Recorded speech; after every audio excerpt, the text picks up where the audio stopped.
Why did you choose law grid?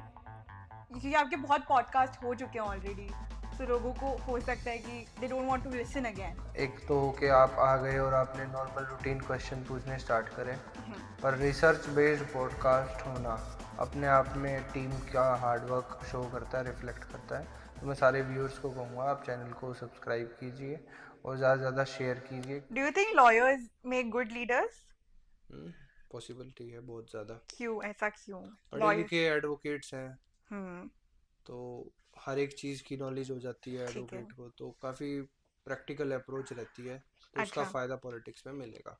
All over the country जो students के सामने आपकी इमेज है, वो सिर्फ एक स्टूडेंट लीडर की है। हम्म पर मैं ये मानती हूँ कि हम दोनों में जो एक कॉमनैलिटी है वो लॉ की है। मैं भले ही आपको पर्सनली या as a, how do I say it, मैं आपको पर्सनली नहीं जानती, I am meeting you for the first time today. और but one commonality which I feel that we both possess is that we both are law students. Hmm So I think when you took admission in the faculty of law, law का कुछ ना कुछ role आपके life में जरूर पड़ा होगा, जिसने आपकी सोच को एक नया शेप या एक नया रास्ता दिया होगा। क्या आप कुछ उस पर रिफ्लेक्ट करना चाहेंगे that how your journey as a law student has shaped your mindset for student leadership? Law का बहुत इंपॉर्टेंट रोल रहा है। जब हमने दिल्ली हाई कोर्ट में रिट पिटीशन फाइल की थी बेसिक एमेनिटीज़ के लिए, तो बीइंग अ लॉ स्टूडेंट ही फाइल की थी, तो हम्म। वहाँ भी उसकी हेल्प रही। साथ ही साथ हम कुछ भी स्टडी करते हैं या हमें कोई सर्कुलर भी, एक बेसिक से हम्म। बेसिक सर्कुलर भी पढ़ना पड़ता है, तो हम्म। उसके लिए रीडिंग की एक हैबिट डेवलप करनी पड़ती है। वो हैबिट आपको लॉ प्रोवाइड करता है। इसमें तो आपको सुबह से शाम तक बस पढ़ना ही होता है, हम्म। लॉ को, स्टैट्यूट्स को, हर चीज़ को जो आपके सामने है। तो हम्म। लॉ का कहीं ना कहीं बहुत इंपॉर्टेंट रोल एक पॉलिटिशियंस की लाइफ में रहा है आज तक भी और आगे भी रहेगा। क्योंकि जब आप कानून ही नहीं जानेंगे तो आप कैसे नए लेजिस्लेचर डेवलप करेंगे, कैसे नई पॉलिसीज डेवलप करेंगे। तो बहुत इंपॉर्टेंट रोल पहले भी था, आज भी और आगे भी लॉ का रहेगा। जी। आपके बहुत सारे वीडियो में, जो जितना मैंने आपकी सोशल मीडिया प्रोफाइल या आपकी जो सोशल मीडिया आपका एक फेस है, मैंने बहुत बार एक चीज नोटिस करी है that you start your reels with इनकलाब जिंदाबाद। What do you understand by इनकलाब जिंदाबाद? इनकलाब जिंदाबाद मीन्स अ पॉजिटिव रेवोल्यूशन, जो हम्म। हर एक यूथ या इंडिविजुअल सीख करता है। एक सकारात्मक बदलाव जी। की हमारी सोच है, और उसी सोच के साथ हम इनकलाब जिंदाबाद हर वीडियो की स्टार्टिंग में बोलते हैं। जी। आपने अभी एक सोच वर्ड यूज किया कि इट रिफ्लेक्ट्स अ पॉजिटिव सोच, a positive revolution, which is actually the very correct meaning of इनकलाब जिंदाबाद, जो आपने बहुत ही कम शब्दों में बहुत अच्छे से हमें समझाया। आपने सोच की बात की, पर मैं आपसे आपकी आइडियोलॉजी पूछने की जगह मैं ये पूछूंगी, क्योंकि आपको बहुत स्टूडेंट्स देख रहे हैं, आपका जो मेजर चंक ऑफ व्यूअरशिप है दैट इज स्टूडेंट्स। हम्म, तो आप मुझे ये बताइए कि एक इन्फॉर्म्ड सिटीजन, एक इन्फॉर्म्ड स्टूडेंट होने के नाते, क्योंकि अभी हम सब उस एज गैप में हैं जहाँ 18 से 25 वाली जो एज होती है, वहाँ सब पढ़ाई कर रहे होते हैं, हम्म, एंड कहीं ना कहीं हमारी आइडियोलॉजीज फॉर्म हो रही होती है, specially ideology in context with politics. जैसे मैं अभी 20 ईयर्स की हूँ, और मैं खुद ये फील करती हूँ कि मुझे नहीं पता कि मैं कौन सी आइडियोलॉजी को अपनाऊं। हम्म। आप अपनी आइडियोलॉजी ना बताने की जगह आप स्टूडेंट्स को ये बताइए कि what is the right process, हमें कैसे उस प्रोसेस को पूरा करना चाहिए, एंड देन अपनी आइडियोलॉजी फॉर्म करनी चाहिए। So I want to know the process of ideology. Ideology का अपना एक कंसेप्ट है। जी। कंसेप्ट कैसा? आइडियोलॉजी स्टार्टिंग से डेवलप नहीं होती। जी। आइडियोलॉजी के लिए सरकमस्टांसेस जब चेंज होते हैं, हम्म। जो इंडिविजुअल फेस करता है, फील जी। करता है। अब सपोज कीजिए किसी की आइडियोलॉजी है कि मैंने कोई भी काम कराना है, तो उस काम कराने के लिए मुझे पार्टी की ज़रूरत पड़ेगी। बिल्कुल। वो उसकी एक आइडियोलॉजी है कि उसको एक पार्टी की ज़रूरत है। मेरा ये मानना है कि अगर कोई भी स्टूडेंट में, चाहे वो स्टडी कर रहा है, चाहे वो स्टडी अपनी कंप्लीट कर चुका है, हम्म।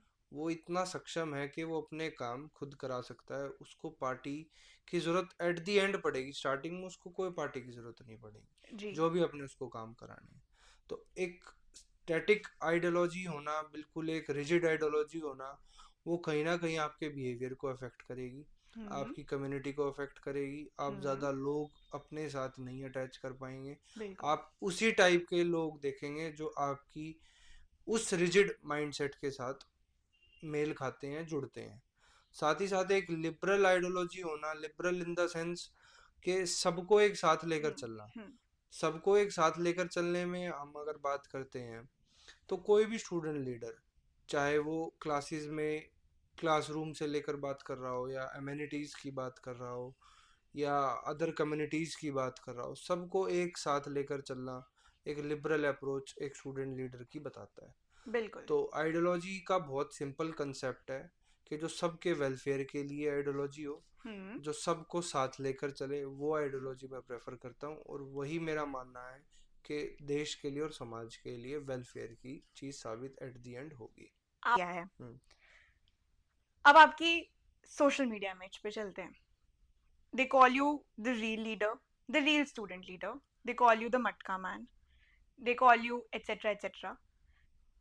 But I think if we look it from a positive narrative, अगर हम उसे positive context में देखें, तो आई थिंक हम उसे डिफेंड भी कर सकते हैं कि हाँ, because that is also a major part. जहाँ आज हम टेक्नोलॉजी एडवांसमेंट की बात कर रहे हैं, आज हम डिजिटल स्पेस की बात कर रहे हैं, एंड आई थिंक आपने इतना अच्छा प्लेटफॉर्म चूज करा है, Instagram being the centre focus, because बहुत लोग ये नहीं समझ पा रहे कि स्टूडेंट्स का सारा center of focus is Instagram. Hmm. तो आप जो भी, जो सो कॉल्ड लोग हैं जो ये टाइटल्स आपको दे रहे हैं इन अ नेगेटिव लाइट, मैं हम्म। चाहूंगी कि आप उसे कॉन्ट्रडिक्ट करिए कि this has played a you know a positive role in building your image as a student leader. जो रील बनाने की बात करते हैं कि हम्म. रील सारे दिन हम लोग बनाते हैं, हम्म. तो मैं पूछना चाहूँगा जो इस बात को भी रिप्रेजेंट कर रहे हैं कि हम्म. हम रील बना रहे हैं, वो खुद भी तो एक रील के माध्यम से ही इस बात को कम्युनिकेट कर रहे जी. हैं। या उनका कोई अदर प्लेटफॉर्म वो यूज़ कर रहे हो? वो नहीं कर रहे। हम्म. पहली चीज़। दूसरी चीज़, देश के प्रधानमंत्री से लेके दिल्ली के मुख्यमंत्री, या कहीं भी आप किसी भी राज्य के मुख्यमंत्री के पास आप जाएंगे, मैं कहूँगा मेरे से 10 गुना ज़्यादा उनकी रील्स इंस्टाग्राम पर आपको मिलेंगी। छोटी से छोटी चीज़ की उनको रील मिलेगी। अभी महाराष्ट्र के मुख्यमंत्री देवेंद्र फडणवीस जी स्विट्ज़रलैंड गए थे। स्विट्ज़रलैंड जाने के बाद डावोस में उन्होंने एक वर्ल्ड इकोनॉमिक फोरम में वो गए थे। हम्म. तो फ्लाइट में जाने से लेकर डावोस में पार्टिसिपेशन करने से लेकर हर एक चीज़ की उन्होंने वीडियो सोशल रील मीडिया बनी पे थी. अपलोड की थी, जिसका मेरे हिसाब से कोई रेलेवेंस भी नहीं था। पर आज के टाइम को देखते हुए पब्लिक वांट्स टू नो कि how there leaders travel.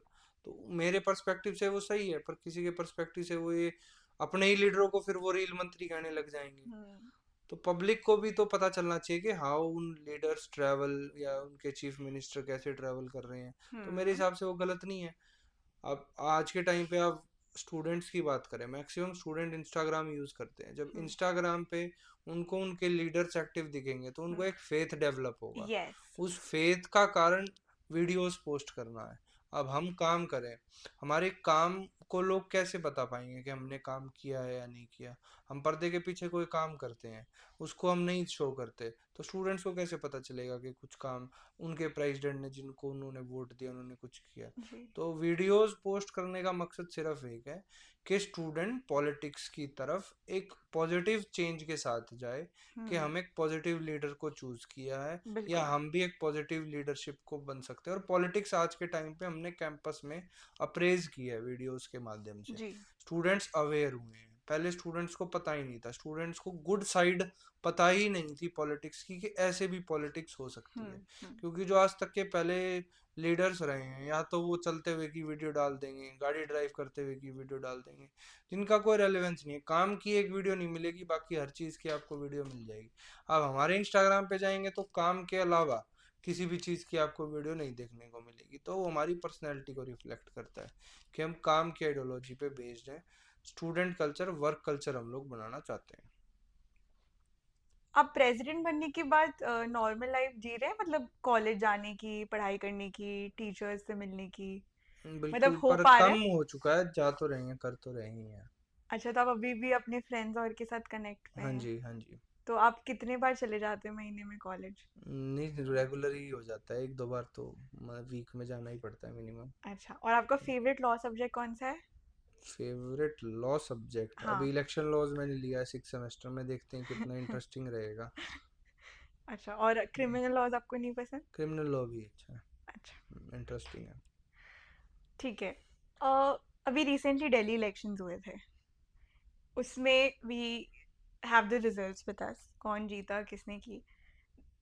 I just put a fact कि जो सामने वाला ऑपोजिशन पार्टी ये बोल रही है कि BJP has come into power, and I think it is the NDTV's और इंडिया टीवी के किसी का आर्टिकल था, I am not sure of the source, but उन्होंने कहा था कि BJP has won this time because of muscle, money and fear. These three were the words that they used. आपको लगता है it is muscle, money, power, और was कि अब बीजेपी की जो मैनिफेस्टो है वो शायद सच में लोगों के साथ रेजोनेट कर रहा था? I just want your view on the Delhi elections. Delhi elections में अब की बार वोटर्स ने बदलाव के नाम पर वोट दिया। बदलाव उन्होंने भारतीय जनता पार्टी में देखा। ठीक है। अब वो पॉसिबिलिटी कितनी है कि वो बदलाव करेंगे या नहीं, वो हम्म, समय बताएगा। जी। उनका 5 साल का टेन्योर बताएगा। जहाँ तक हम बात करते हैं दिल्ली के वोटर्स की, तो दिल्ली का वोटर बहुत अवेयर है। हम्म। और जहाँ तक बात आती है मनी, मसल और फियर की, हम्म। तो इसमें कोई दो राय नहीं है। 100% जो है भारतीय जनता पार्टी साम दाम दंड भेद हर चीज़ लगाकर सत्ता को हासिल करने की इनकी पहल रही है आज तक भी, और आगे भी इनकी यही स्ट्रैटेजीज रही हैं। पर मैं एक बात और कहना चाहूँगा, दिल्ली में तो अब की बार बदलाव देखने को मिला है। अगर ऐसी सरकार कंटिन्यू रहती है जो हम्म। काम नहीं करती, तो अगले 5 साल बाद फिर से एक दिल्ली के अंदर बहुत बड़ा बदलाव देखने को मिलेगा। सरकारों के साथ भी, विधायकों के साथ भी, और हर पार्टी के साथ। जी। क्योंकि दिल्ली में अब युवाओं की दिल्ली हो चुकी है, और उस युवाओं का रिप्रेजेंटेशन आने वाले 5 साल में दिल्ली के अंदर बढ़ेगा। तो दिल्ली के युवा आगे अगले 5 साल बाद दिल्ली की सरकारों में आएंगे और दिल्ली की सरकार चलाएंगे। रौनक, आप अभी 22 ईयर्स के हैं और आप इतनी बड़ी पोजीशन होल्ड कर रहे हैं, क्या आपको कभी कभार कुछ ऐसे फ्लॉज लगते हैं खुद के अंदर ही कि मतलब आप उसे और इम्प्रूव कर सकते हैं? क्योंकि आई थिंक हम सभी इंसानों में कुछ ना कुछ होते हैं। और ये मैं आपसे एज अ पॉलिटिकल क्वेश्चन नहीं पूछ रही, आई वॉन्ट टू नो, क्योंकि मैंने स्टार्टिंग में ही कहा था कि हम सब किसी इंसान को, वी जज the person by the cover, but let us also look at कि what has made that person the person he is right now. क्योंकि हमें ये भी जानना पड़ेगा कि किसी की इनर रियलिटी उसकी एक्सटर्नल रियलिटी रिफ्लेक्ट करती है। And that is why am asking you this question, क्योंकि बहुत बार लोग सिर्फ अपनी अच्छाइयाँ दिखाते हैं। क्या आपको लगता है कि कुछ चीज़ें आप में ऐसी है जो इम्प्रूव की जा सकती है? Because there is always room for improvement. You are hmm. Hardly 22, and I think there is a lot of scope in the improvement as well. तो आप उस पर क्या कहना चाहेंगे? एक तो जैसे इमोशनल थोड़ा कम होना पड़ेगा, क्योंकि इमोशनल ज़्यादा होने से भी चीज़ें नेगेटिव होती हैं। जी। साथ ही साथ जो टाइम की कमी है, हम्म। अब टाइम, हमें मैनेजमेंट की थोड़ी और ज़रूरत है। थोड़ा टाइम अगर अच्छे से मैनेज करेंगे तो आगे चल के और चीज़ें अंडर कंट्रोल होंगी और अच्छे से होंगी। तो ये दो चीज़ें लगती हैं इस अभी। चीज़ का आपकी फैमिली पे कोई टोल पड़ा है? क्योंकि आई थिंक जब हम इतने, आई थिंक, पब्लिक सर्विस में आ जाते हैं, बिकॉज आप जो काम कर रहे हैं वो डायरेक्टली सोसाइटी के लिए कर रहे हैं, स्टूडेंट्स के लिए कर रहे हैं, तो आपका उठना बैठना स्टूडेंट्स के साथ हो रहा है। हम्म। आई थिंक उस जैसे मैं इस टाइम मैनेजमेंट के लिए ही फॉलो बैक पूछ रही हूँ, तो बहुत बार हम अपने ऐसे लोगों को भी पीछे छोड़ देते हैं। आई थिंक छोड़ते नहीं है, बट उनके लिए जो समय निकालना चाहिए वो कम हो जाता है। तो ऐसा लगता है कि पर्सनल लाइफ में कभी कुछ फैमिली इसका? का टाइम कम हो चुका है, पर ठीक है, रिस्पॉन्सिबिलिटी भी फैमिली ने ही दी है, तो अब टाइम भी वही बियर करेंगे कि उन्हें कम मिले। अच्छा, अब हम चलते हैं फ्यूचर ऑफ स्टूडेंट लीडरशिप पे। मैंने बाहर बोर्ड पे देखा, there were 2-3 names that has made big, you know, they have made a big name in the politics. We have Mr. Arun Jaitley ji. We have um, other presidents before you. I think 3-4. They made it big in the in the central politics basically. Then we have Sitaraman Yechuri ji. तो ये सब student politics से उठ के बड़े बड़े नेता बने हैं.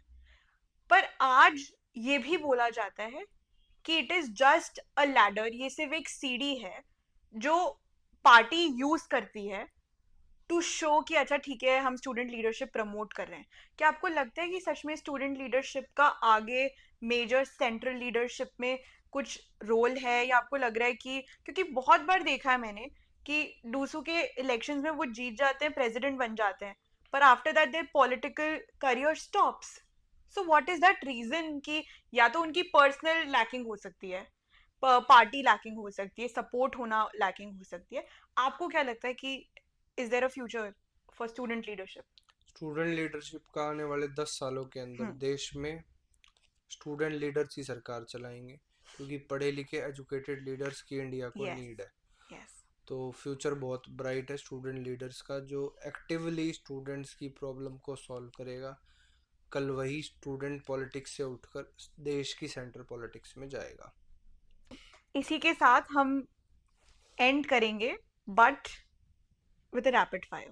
हम्म, you have to be very crisp. एक वर्ड या एक लाइन में आप आंसर करिएगा. If you were not a student leader, who would you be? क्या प्रोफेशन चूज करेंगे आप? एडवोकेट. एडवोकेट. और कौन सा स्पेशलाइजेशन? Criminal laws. अच्छा. क्रिमिनल. आप पहले सरदानंद के स्टूडेंट रह चुके हैं. यू चूज सरदानंद और सीएलसी. सीएलसी. क्यों? लॉ की अपनी एक रेपुटेशन है. अच्छा. If I ask you to define politics in one word, what it would be? Good change. A person, you can name anyone, एक दो तीन लोग, who has supported you the most at your lowest, at your highest, except parents, because I know parents की stage सबसे ऊपर होती है, so let us not bring them, but any person who you want to thank that he or she has been always there. मेरे दोस्त सभी. ये थोड़ा, एक अगर नाम लेंगे तो ऐसे सच एक नाम कोई नहीं है. ऐसा नहीं है, सबने सपोर्ट सबने किया. सपोर्ट किया. ठीक है. आपकी लाइफ की 3 हाइज बताइए Raunak, when you felt very happy about yourself. जब मैं हेड बॉय बना, जब मैं स्कूल नेशनल खेला, और अब जब डुसू प्रेसिडेंट बना. एंड व्हाट आर योर 3 लोज, जब आप सबसे नीचे गिरे? जब मैं अंडर 14 स्टेट नहीं खेला क्रिकेट में. और लूज, और तो इतनी सच नहीं थी. लो नहीं रही? कुछ इमोशनल लोज? इमोशनल भी सच नहीं. अच्छा, ठीक है. और अगर डीयू का सबसे बड़ा स्कैंडल आपको एक्सपोज करने का मौका मिले, सिर्फ एक स्कैंडल जो सब चीजें बदल सकता है, तो वो ऐसा कौन सा डीयू का सबसे बड़ा सीक्रेट है जो सबको हिला के रख सकता है? सोच लीजिए. प्रोफेसर्स की भर्ती. प्रोफेसर्स की भर्ती. अपॉइंटमेंट. अपॉइंटमेंट. ओके. अगर आज आपको फोन किया जाए as the chief minister of Delhi, what is that one thing that you want to change right now? The roads of Delhi बहुत खराब है. एंड ऐसी कौन सी चीज जो आप छोड़ोगे नहीं और कहोगे कि हाँ चलो अच्छी है, let's also appreciate the work also. जिसको छुएंगे नहीं. मतलब जो सही चल रहा है बेसिकली, दिल्ली का आर्ट एंड कल्चर वो आपको अच्छा लगता है. दिल्ली का फूड भी सबसे अच्छा है पूरे इंडिया में. आपकी फेवरेट डिश क्या है? Favourite street food? भला पापड़ी. अच्छा. और घर पे आप सबसे ज्यादा क्या खाते हैं? पाव भाजी. ओके. ठीक है. I think we have the man with us. He has been extremely honest, bold, he is fearless, and that is what I think student leaders should be.